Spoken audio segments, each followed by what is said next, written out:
Hello, I'm Pastor Chris Burish from Good Shepherd Lutheran Church here in Palos Heights.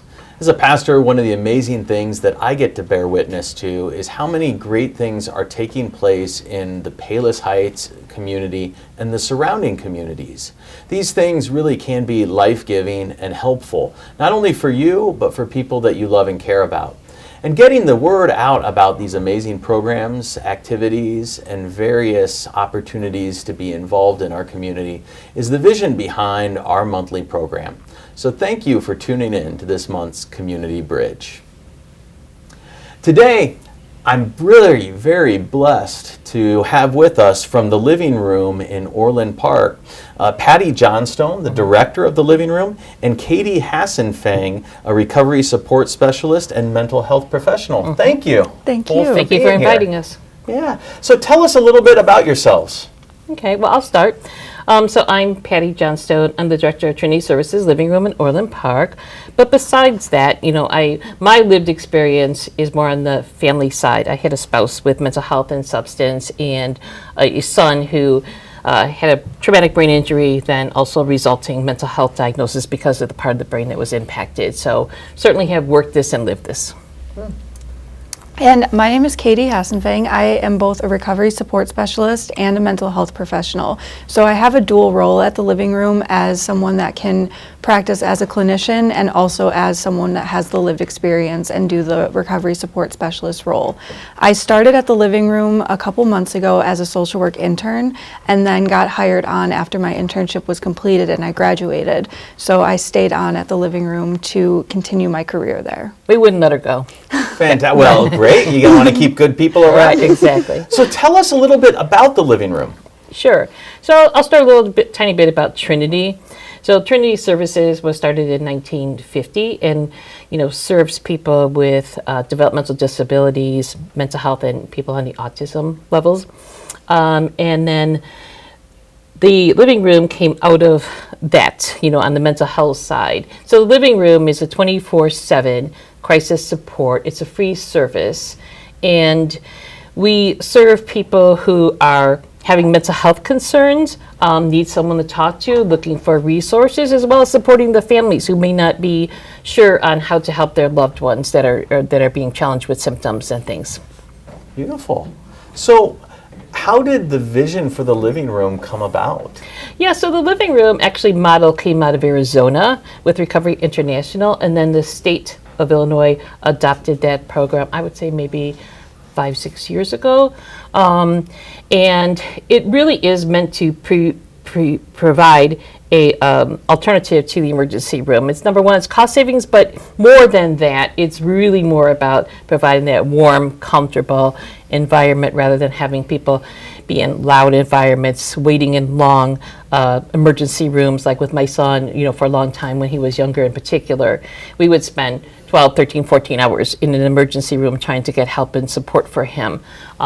Whereas this, you can walk in, it's a home-like environment, there are couches, it's meant to be warm, it's meant to be inviting, and so that's where it started from. Great. Now, Katie, you mentioned that you just came on to staff. Patty, how long have you been with Trinity Services and the Living Room, and have you held other positions within the organization? Yeah, so no, I started with Trinity about 4 years ago, but previously I'd been in the nonprofit sector, working with mental health and working with a Living Room with another agency. So I've been doing this for, I would say, total about 14, 15 years now. Great. So the Living Room sounds like there's chapters of it or manifestations of it in various different places. Yes. So is there an association that kind of brings them together, that you feed off of, that you get ideas from? Well, yes and no. So it is state funded, so it's DHS funded, and there are living rooms in different locations, although there are some places that call themselves a living room that truly aren't a living room. So the state funded have a certain fidelity to the model that needs to be followed. Number one, they are 24/7. There's certain protocols and procedures that get followed as part of being that state endorsed and state funded. We are a grant funded program, so that's how we are able to offer everything we do for free. Okay. Thinking of somebody who's never been to a living room, what would they witness when they come and see, what would they see? Well, I think when they walk in the door, they would see recovery support specialists up at our front desk and then clinicians sitting in our lobby waiting to greet them. And then they would walk through the door, they would get a warm greeting from the RSS at the desk and see, have they been here before? And if not, we would sit them down, offer them water, a snack, and then we would kind of explain what to expect. So we would tell them what the living room is, what we have to offer, and see what brought them in and see how we can best support them with what we have to offer. We would explain what a session is to them, where they would go in, they would meet with the clinician to do a brief screening to see if they're a harm to themselves or others, but to also to measure their distress levels, which I think is a really cool process that we have, where at the beginning of the session, we see how they are on a scale from 0 to 100 of their distress, and at the end of the session, we also measure that same distress level to see how much they came down after meeting with the recovery support specialist. So there's no time limit to how long they have to meet. They can just go in, they can talk, and the recovery support specialist does the bulk of the session because they have the lived experience, they have the resources, and they can support them the best. And then after that, they meet with the clinician to do the exit screening, but they don't leave empty-handed. They always have the recovery support specialist backing them up with resources. So whether that's following through with handing them to them before they leave or sending them an email to make sure that they get connected.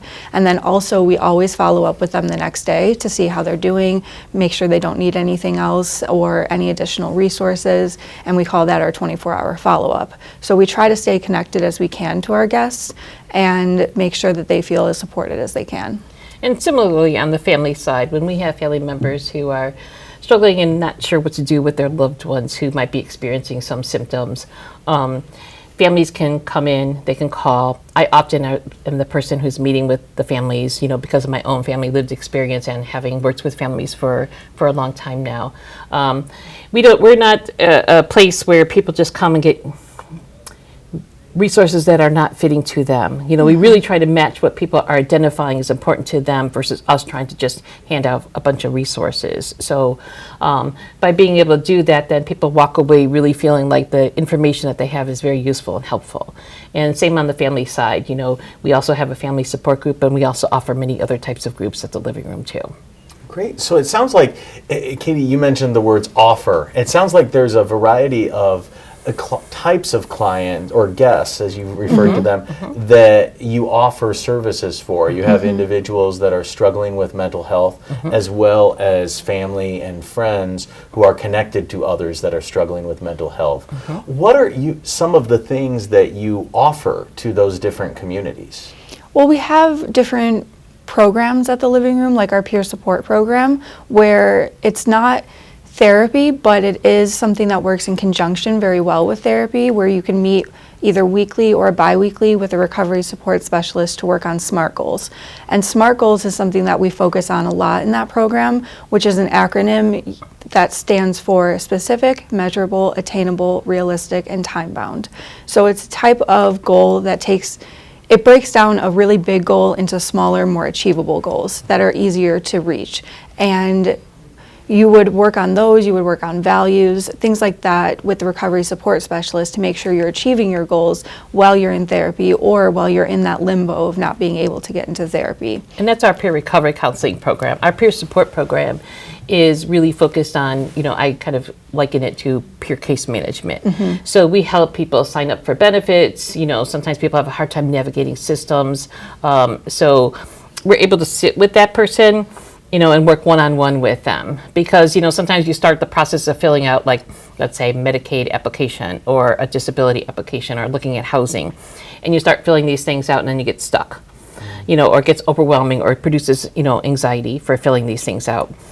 So having someone sit and support you while doing that, can be hugely beneficial. And also sometimes just making phone calls. Sometimes it can be intimidating when we're calling, asking for services or asking for help and support.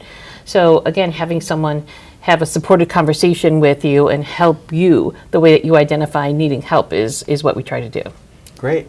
You brought up, Patty, obstacles. There's a lot of obstacles that people feel Yes. To going out searching for the resources and the services that they need. You mentioned particularly the navigating all of the paperwork, Yep. navigating all of the forms. Yep. What are some other obstacles that you commonly encounter as people continue to come in that maybe they say, well, I haven't come before because of this or that? Yeah, I mean, I think starting with the basics, sometimes there can be transportation barriers. One thing, that people may not realize about us is that you can access by phone or in person. You don't necessarily have to come in to the living room in Orland Park. It may not be convenient. There might be mobility challenges, there might be transportation costs, gas, everything's expensive right now. So being able to offer an option for people to Zoom in with us, call in with us, to still get equally access to all the services that we have to offer. Other things can be like, I've tried this before and I've kind of not been successful in the past, so it's kind of hard to kind of get hope back again, to know that, okay, maybe that was my past experience, but it doesn't have to be reflective of my current experience or my, experience moving forward. So I think that encouragement, that also helping to do some deep breathing, with the guests that are coming in or needing help and support, just as a way to be able to help, someone being able to try to manage symptoms, manage the past experiences they have, to make it a lot more easier for them. Yeah, and going off of that, knowing that you don't need an appointment to come, that you can just walk in at any time. Or call. Or call, or, call and say that you want to do a Zoom. You don't have to have an appointment for anything there. We have sessions 24/7. You can call at any time. Great. You highlight, Katie, not needing an appointment, and I'd imagine that's something that distinguishes the living room from if somebody were to just go and Google mental health care in my area. What are some other things that distinguishes the care that the living room provides that really set it apart from what people would find if they just were looking for something and found it on Google? I think that it's a very comfortable and non-clinical setting, and I think that coming to the living room and seeing it in person is a very valuable experience, because like Patty had mentioned before, when you go to the emergency room, you're immediately handed a bunch of paperwork, and it's very sterile and the lights are very bright. Where you go to the living room and there are couches that turn into beds, there are squishmallows and pillows everywhere, and we have snacks, and we try to make it warm and inviting and a very, very comfortable setting for everybody. And also, I think being able to meet with someone that can sit there and tell you, like, I've been there before, I get it, I know what you're experiencing, and this is what I've done to get better, is a much different experience than meeting with a clinician or meeting with a psychologist that you're not connected with. Or maybe you have had bad experiences before with clinical settings and you go to the living room because you want that peer support model. And one of our guests refers to us as the loving room. Yes. Oh. Yeah, so we obviously we love that because that's how we want people to view us, as being very supportive and empathetic, and being able to meet them where they're at, no matter where they're at in any part of the recovery process. Great. So you've mentioned your peer support care Yes. in regards to both for individuals that are aligned with others and trying to care and provide for individuals that are going through mental health challenges, as well as for individuals in mental health challenges at the moment. What other events, what other groups, what other opportunities does the living room provide for individuals? Yeah, so I think we do workshops. Is something we offer several times a year. And that can be very beneficial. Again, sometimes, people have, found that they've tried different things. They've not maybe been at a stage of readiness to implement some changes, but we're here to support them again by offering many different options. We do community outreach events as well. We're doing an essentials drive at this time to be able to collect coats and hats and things like that. So we will do a variety of those different types of outreach events during the course of the year. Fantastic. Well, so with your experience with the living room, do you have any success stories or things that you've encountered that have been inspiring or made an impact on you? There's been a couple. I would say there was one guest in particular that I started working with from the beginning of my time at the living room. She had come in and she had been struggling with substance abuse. She had been struggling with depression, and she had been diagnosed with schizophrenia. And at the time that I had seen her, she was really, really low, and she enrolled in our peer recovery counseling program. And through that, she found the motivation to start going to therapy outpatient. So she was doing that in conjunction with that.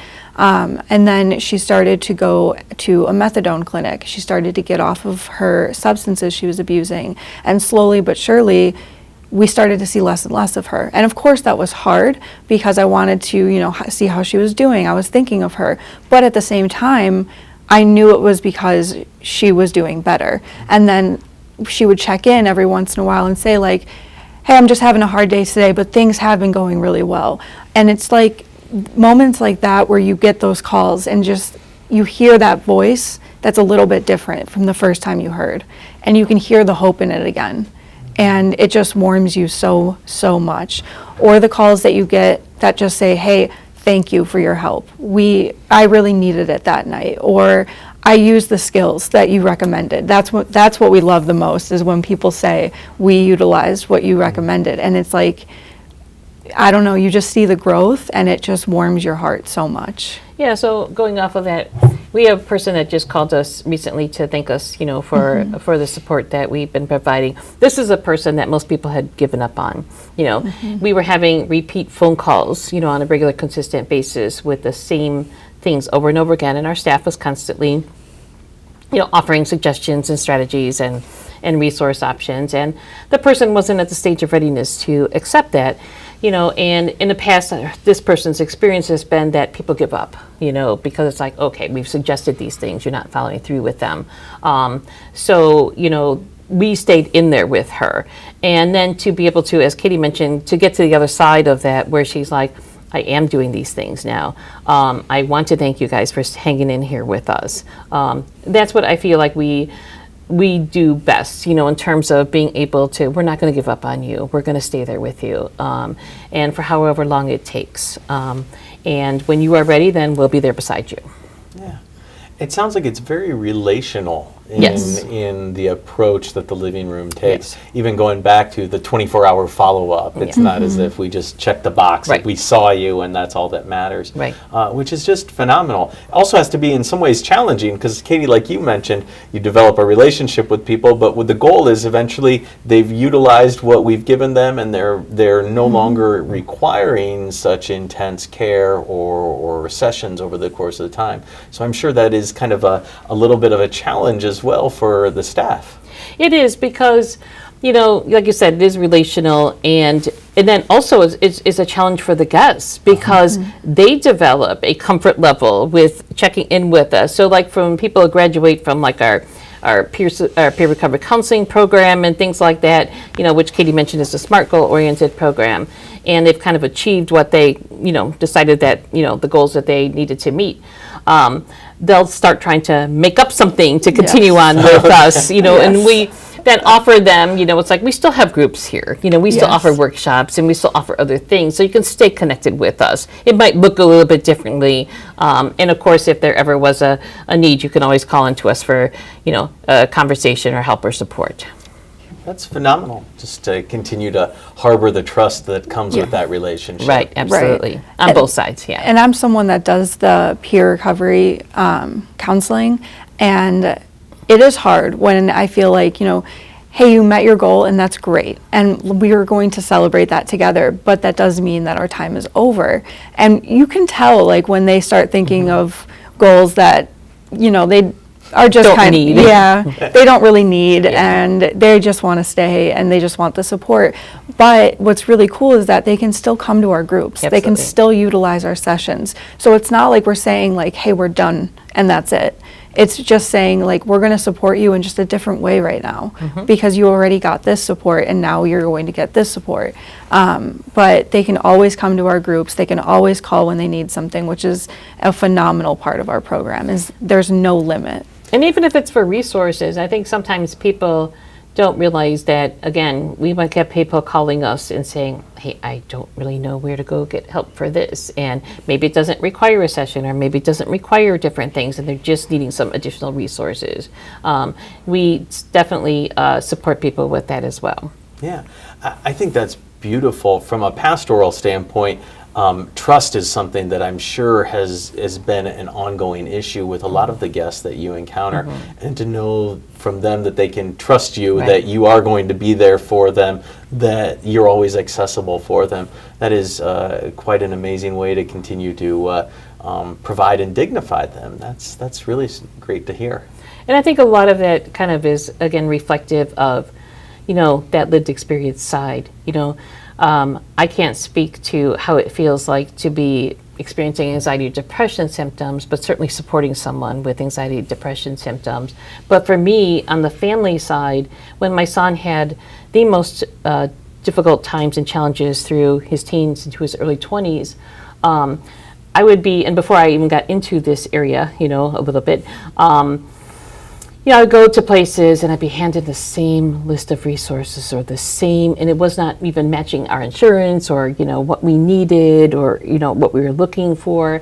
And it used to frustrate me, to be like, okay, well, there has to be other answers out there that I'm not being made aware of. So when we look at things, we look at it from always remembering. Like, I remember how it felt for me as a family member, not being able to know where to turn, where to get help, to get support, or I'm just having a difficult day, because it's like, we're not sleeping, the household's not sleeping. My spouse, unfortunately, has passed, and he struggled with substance and mental health, and it was a very difficult journey, to have to go through, and it's something you just never forget. On the recovery side as well, people remember what it felt like when they were trying to reach out for help and support. It didn't feel like anybody was there to walk alongside them. Yeah, that the ability to empathize from that lived experience sounds like a really amazing tool to lean on, that is not necessarily unique to the living room, but is very much part of the living room's mantra. Yes, absolutely. So you mentioned the openness of the living room. Who can have access to the living room? Are there any limits? Is it what should people? What type of people are able to access it? Sure, there really are no barriers, other than I would say that we would delay conversations if someone came in under the influence, of any substances. We would obviously try to support them, make sure that they're safe to return home and how they would be returning home. But we would probably delay those conversations and invite them to come back, when they were not under the influence of any substances. Other than that, we don't have barriers in terms of like geographic boundaries. People can come to us from any place. And like I said, with us having access by phone, that's really helpful. But really, honestly, people can walk in, they can call in. There's really no restrictions on how we can help them. We might adjust how we help them differently depending on the level of symptoms that someone's coming in with, but we are going to help and support everybody who reaches out to us. Yeah, so there's no age limit of 18. Those that you 18. Yeah, okay, 18 so and 18 above. and older. Yes. Okay. But if we do have like families or people reaching out for loved ones under the age of 18, then we can certainly guide and direct them to other additional resources that would be fitting for that age range. Great. I think that's really helpful. Oftentimes those that recognize a mental health challenge are those other than the individual going through it. And so for them to be able to be supported by accessing the living room and at least being guided on what is available in their area or is accessible to them is really helpful. Definitely. So you mentioned this a little bit in regards to access, people being able to come in, what it would look like if they were there. Is there a phone number or as well, or you mentioned Zoom? What are the areas in which people can get access to the living room? Sure. So our phone number is 708-981-3370. We are at 16514 106th Court in Orland Park. So again, you can call in, walk in. On all three shifts, we do have a clinician staffed, And then we also have a recovery support specialist on all 3 shifts. So, it doesn't matter if it's 2 o'clock in the morning or 3 o'clock in the morning if you need someone to speak with, where other services might not be available other than an emergency room. We are that option at 2 o'clock in the morning to call us and to reach out to us. Great. You mentioned that the way the living room is supported is through DHS. Are there other ways that the living room and Trinity are supported? Well, Trinity overall, as a service provider, has many different sources of funding and things like that. We can't bill for our services. So really, honestly, we are totally grant funded. Which can create its own challenges, sometimes, to be a grant funded program. That's why we always, are happy when people donate things to us, especially because we, under the right circumstances, there's an opportunity for a guest who's experiencing symptoms, if they need additional support by staying with us overnight. And then sometimes those people, those guests may be unhoused, and need, toothbrush, toothpaste, clothes, a change of clothes, coats, things like that. So when we get those kinds of donations, it's very helpful to us, to be able to supply that to the guests that come in. Or sometimes people come to us and it's like, okay, I made it to you guys, but I don't have enough gas, to make it to the next location, so can you guys help and support us? So, we try to do everything we can, but certainly, any kind of help we get, we always appreciate. Great. If people wanted to help, what would be some of the ways in which they'd be able to do so? You mentioned some of the items that you need. I take it with you when you're talking about, providing gas or shelter, then financial donations are also accepted? Yeah, it is helpful for sure. Like we recently, through Meyer in Orland Park, they had given a donation to the living room because their employees actually voted for us, to receive a donation.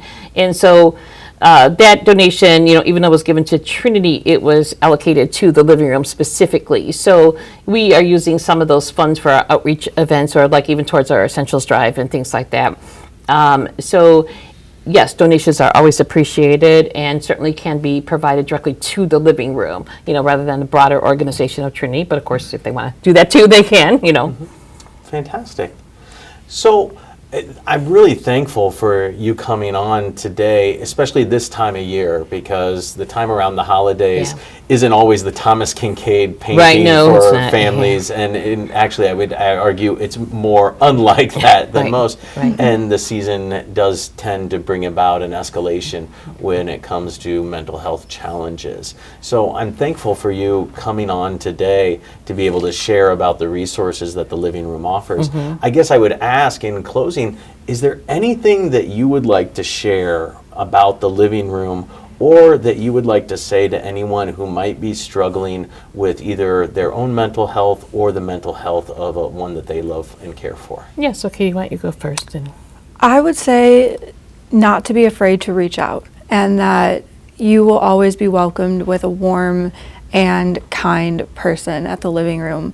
And one thing that I think most importantly to highlight is that we respect anonymity at the living room. Mm-hmm. So if you do call in and you're not comfortable saying who you are or giving us an address or things like that, that's okay. Mm-hmm. And we don't require that. So we do respect that. We respect confidentiality.